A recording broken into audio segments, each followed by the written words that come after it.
देश की रक्षा के लिए हमारे सेना के वीर हर संभव जान गंवाने की परवाह किए बिना सीमा पर तैनात रहते हैं, जिसकी वजह से ही हम अपने घर में सुरक्षित रहते हैं और कई दफा देश की हिफाजत करते हुए अपनी जान भी गंवा देते हैं।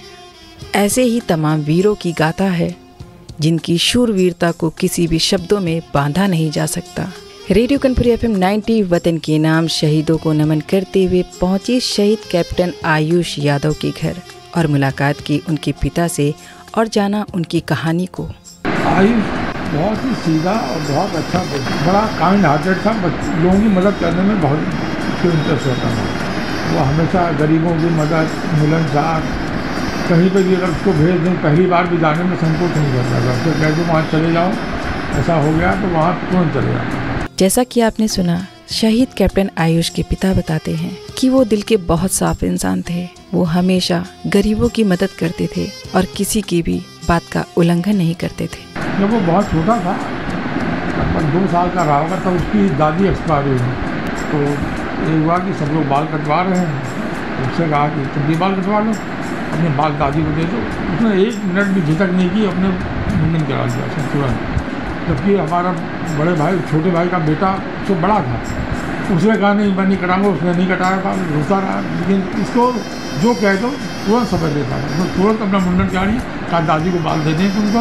उसने कहा बिल्कुल बैठी कटवा दी। दादी के प्रति प्रेम बहुत, तो इस तरह से तो कभी मना नहीं करता था किसी काम के लिए। बड़ा और बहुत हंसमुख था। यहीं पे उसका एडमिशन या सेंट जोसेफ स्कूल है, उसमें वो पढ़ता था। तो पहले एक्चुअली जो बेटी हमारी बड़ी थी 3 साल, तो वो उसका एडमिशन हो गया। ये एक्चुअली नन्स ज़्यादा चलाती हैं स्कूल को, तो वो लड़कों के एडमिशन थोड़े कम करते हैं।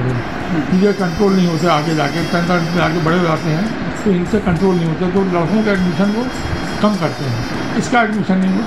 LKG वगैरह में गया तो नहीं हुआ, डिमोलाइज हो गया। तो मैंने कह दिया, मैंने चलो यार शिशु मंदिर में करा देंगे। तो उसकी मदर ने भी कहा नहीं, जब बेटी इंग्लिश में पढ़ेगी तो वो क्यों हिंदी स्कूल में पढ़ेगा।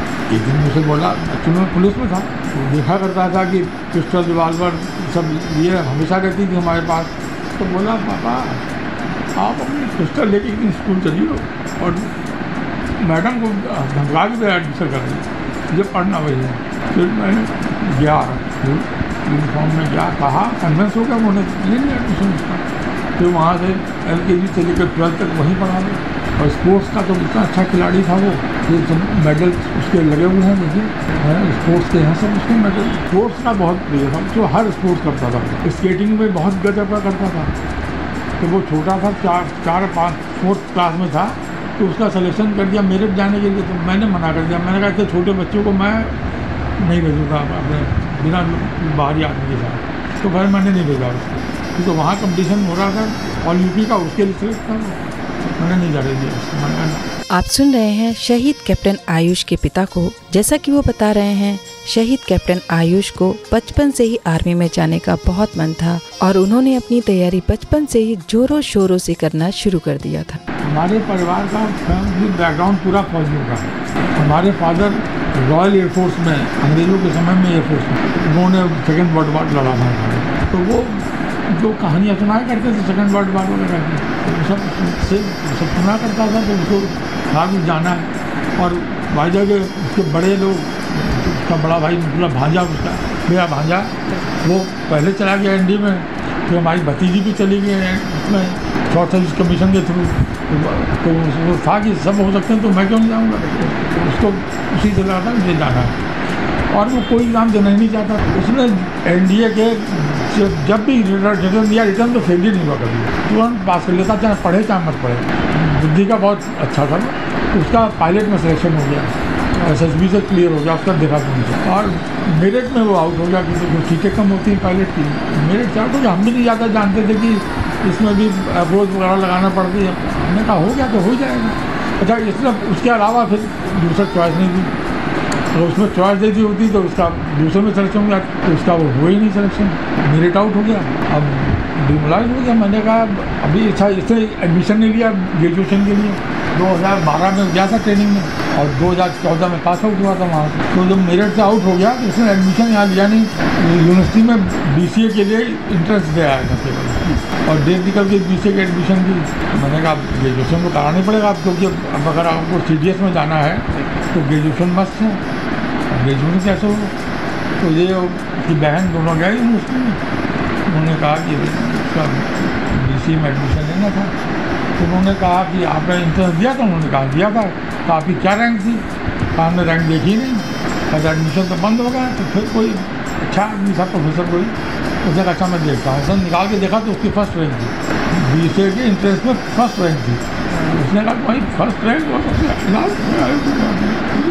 रजिस्ट्रार से बात करके स्पेशल एडमिशन। हमारी बात हो रही है शहीद कैप्टन आयुष के फादर से और वो बता रहे हैं शहीद कैप्टन आयुष की बातों को।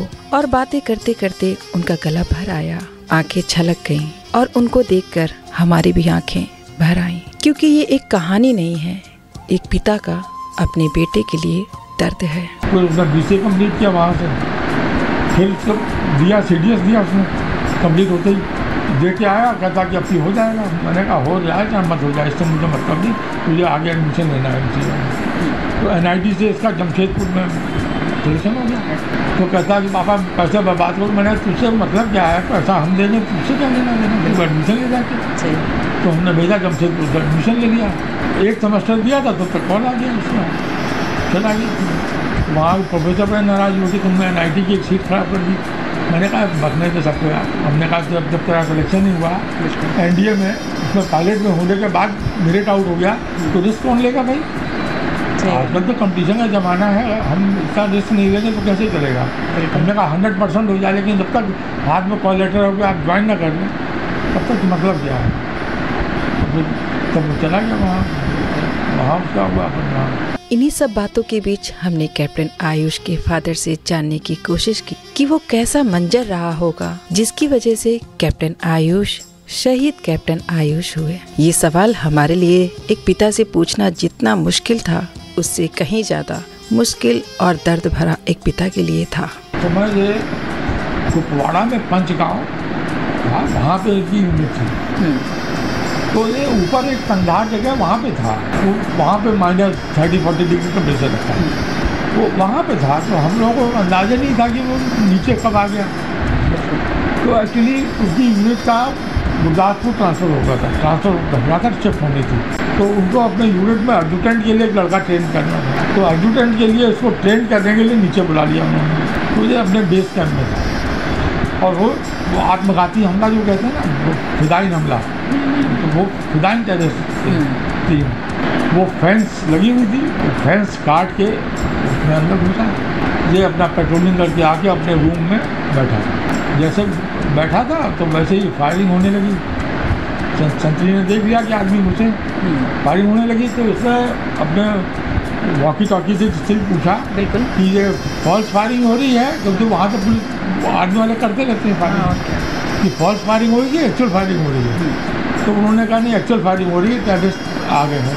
जब फोन लाइट जला के बाहर निकला, खड़ा हुआ, फायरिंग होने लगी। तो उसमें 3 लोग शहीद हुए थे। एक हमारा बेटा आयुष, एक सूबेदार भूप सिंह थे, गुजर राजस्थान के थे, एक वेंकट रमन्ना करके था और चेन्नई का। मैं एविडेंस के लिए आया था, तो एविडेंस दे के मैं घर आया था।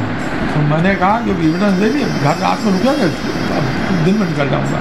तो वही नहा धो के TV देख रहा था मैं, TV इसी कमरे में लगा।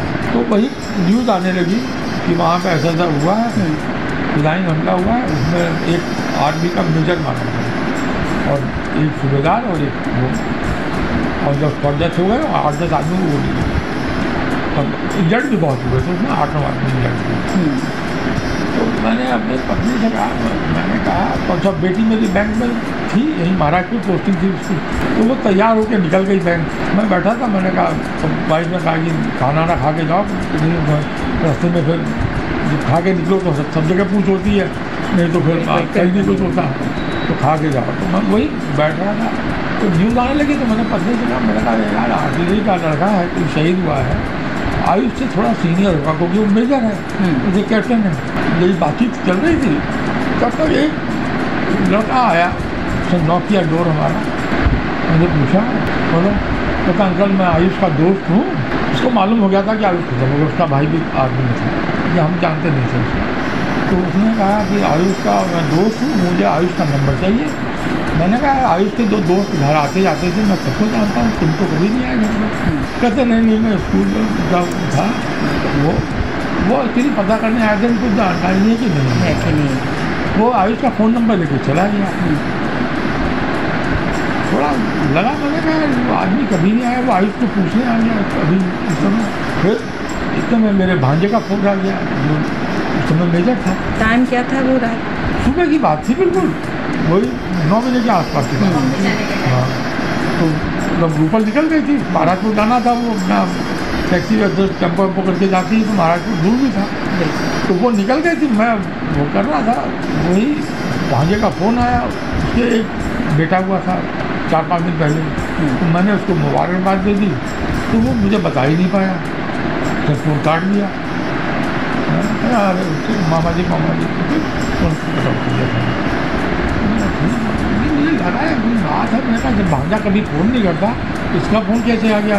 हाँ, मम्मी पापा से बात होती थी, उससे नहीं होती थी, और नीचे भी सब शुरू बात हो गई थी, नीचे मालूम हो गया था हमारी भाभी को। जो बेटी उनकी थी वो भी वही कश्मीर में थी उसमें, तो वहाँ फ़ोन फ्रेश हुआ था, तो उनको मालूम हो गया था। ये भी मालूम था कि ये रिश्तेदार हैं, तो उनको उन्होंने पहले बता दिया था, भाइयों को बता दिया, उसको बता दिया, दामाद को बता दिया, नीचे वालों को। तो ये लोग सब फ्लाइट बुक कर दिया आने के लिए, चल दी हो। एक भांजा था, वो तो डेड बॉडी के साथ ही आया, जो लेफ्टिनेंट कर्नल है इस समय, बहन का बेटा। तो जब हो गया तो फिर बता नहीं पाया, फिर इनके यूनिट वाले ने खुद डायरेक्ट फोन किया मुझे, प्रशांत थे, कर्नल प्रशांत, उन्होंने फ़ोन किया और सीधे उन्होंने डायरेक्ट कहा कि आपका बेटा। आपने सुनी शहीद कैप्टन आयुष की कहानी उनके पिता की जुबान। आपको बता दें कि 25 साल की उम्र में कैप्टन आयुष यादव एक ऐसा काम कर गए हैं कि आने वाली कई पीढ़ियों को उनकी मिसाल दी जाएगी। और जब जब देश की सुरक्षा का जिक्र छेड़ा जाएगा, शहीद कैप्टन आयुष का नाम उन शूरवीर सैनिकों में सुनहरे अक्षरों में